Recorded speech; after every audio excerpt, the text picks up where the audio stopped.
وہ بہت سارے لوگ جن کا کام ہی رات کو ہوتا ہے، پہلے تو ان کے مسئلے کو کیسے دیکھیں گے، دوسرا یہ کہ اب یہ ٹرینڈ ہی بن گیا ہے۔ ہم تو ہر بات میں کہتے ہیں نا مفتی صاحب پہ عرف دیکھا جائے گا، اب تو یہ عرف ہی بن گیا ہے کہ لوگ رات دیر جاگتے ہیں اور شب خور ہو گئے ہیں اور پھر صبح دیر اٹھتے ہیں، سستی کرتے ہیں۔ مسئلہ یہ بھی ہے اور مسئلہ یہ بھی ہے کہ رات ہی کو دعوتوں کا اہتمام ہوتا ہے تو پھر خوب سارا کھاتے ہیں ہم لوگ۔ اس حوالے سے دین کا مزاج بھی بتا دیں اور کوئی رائے بھی بتا دیں کہ کوئی بہتری کی گنجائش ہے۔ اب تو یہ کامن ٹرینڈ ہے، اس میں حرام کہہ دینا یہ قابل قبول ہوگا؟ دیکھیے، لفظ حرام کی میرے پاس تو اس وقت ایسی کوئی دلیل مستحضر نہیں ہو رہی جس بنیاد پر اسے کہا جا سکے، اور مفتی صاحب نے جس بنیاد پہ کہا ہے یقیناً وہ کسی دلیل کی بنیاد پہ فرما رہے ہوں گے۔ میں یہ عرض کرنا چاہتا ہوں کہ ایک ہیں اسلام کے احکام اور ایک ہے اسلام کا مزاج۔ احکام کی جب ہم بات کریں گے تو کب سونا ہے اور کب جاگنا ہے، اس کے اوپر شریعت نے ہمیں حکم نہیں دیا، قرآن اور حدیث نے ہمیں حکم نہیں دیا۔ اچھا، ترغیبات کے اندر جب ہم چیز کو لے کر آئیں گے تو پھر ہم اسلام کے مزاج کو دیکھیں گے تو وہ آقا علیہ الصلوۃ والسلام کی سنت سے ہمیں ملتا ہے، آقا علیہ الصلوۃ والسلام کے طریقے سے اور آپ کے معمولات سے ہمیں ملتا ہے۔ ہاں، کوئی چیز حرام کے درجے میں تب داخل ہو جاتی ہے جب آپ وہ جاگتے جاگتے کسی حرام میں مبتلا ہو رہے ہیں، یا اگر کسی کا شب بھر کا جاگنا اس کے کسی فرض سے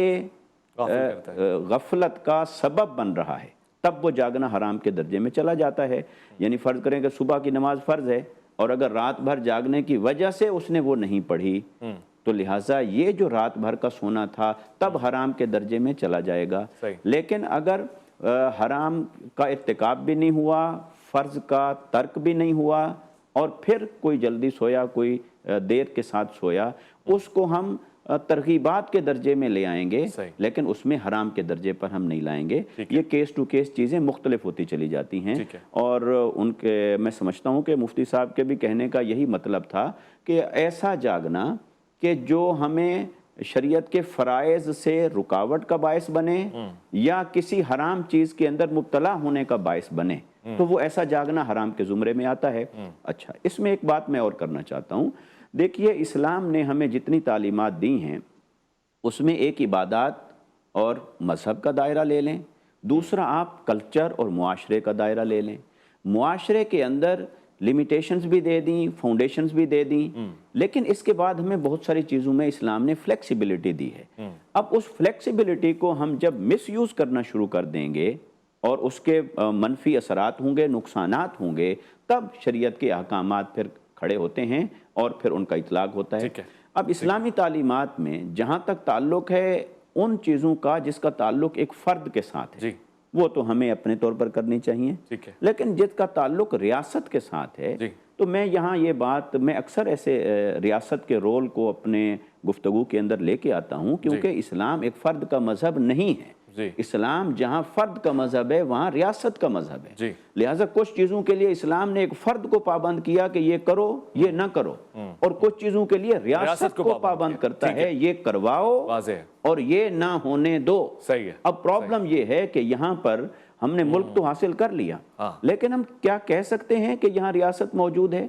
کیا ہم کہہ سکتے ہیں کہ یہاں پر ریاست کا قانون موجود ہے؟ قانون کتابوں میں اگر پڑھا ہوا ہے، لکھا ہوا ہے، اس کا کیا فائدہ ہے اگر اس کے اوپر عمل درآمد نہیں ہو رہا، اس کا اطلاق؟ پرابلم یہ ہے کہ اس وقت اگر ہم دیکھیں اپنے ملک کے اندر، میں تھوڑی سی اجازت لوں گا، اور وہ یہ کہ کیا ریاست اور ریاست کے ذمہ داران کا صرف یہی کام رہ گیا ہے کہ کوئی مال بنا رہا ہے، کوئی مال منتقل کر رہا ہے، یا یہی کام رہ گیا ہے کہ اپنے دشمن کو کیسے اس کے انجام بد تک پہنچانا ہے؟ سوسائٹی کا کس نے خیال رکھنا ہے؟ یہاں 22 کروڑ سے زیادہ جو عوام ہیں ان کے حقوق کا تحفظ، ان کے معاشرتی نظام کا تحفظ، یہ سب کس نے کرنا ہے؟ یہ ریاست کا کام ہے۔ دیکھیں، آپ کسی قانون کو بناتے ہیں، آج اگر ایک قرارداد پاس ہو جائے، کوئی ایک ایکٹ بن جائے، وہ کتابوں میں پڑھا رہے، کوئی فائدہ نہیں ہوگا جب تک آپ اس کے اوپر عمل درآمد نہیں کریں گے۔ تو آپ عمل درآمد کی طرف آئیں، تو عمل درآمد جب تک ریاست نہیں کروائے گی تب تک یہ قوم جلدی سونے والی نہیں ہے۔ آپ لاکھ تبلیغ کر لیں، آپ ٹی وی کے پروگرام کر لیں کہ قوم جلدی سو جائے گی، آپ کہہ رہے ہیں کہ ریاست پکڑ کے سلائے اب لوگوں کو۔ ریاست دیکھیں، ابھی یورپ کی بات گزری، میں 5 سال یورپ میں تھا اور ڈنمارک میں تھا، دیکھیں ریاست ڈنڈا نہیں اٹھاتی، اس نے صبح 6 بجے ڈیوٹی پہ حاضر کر دیا ہے،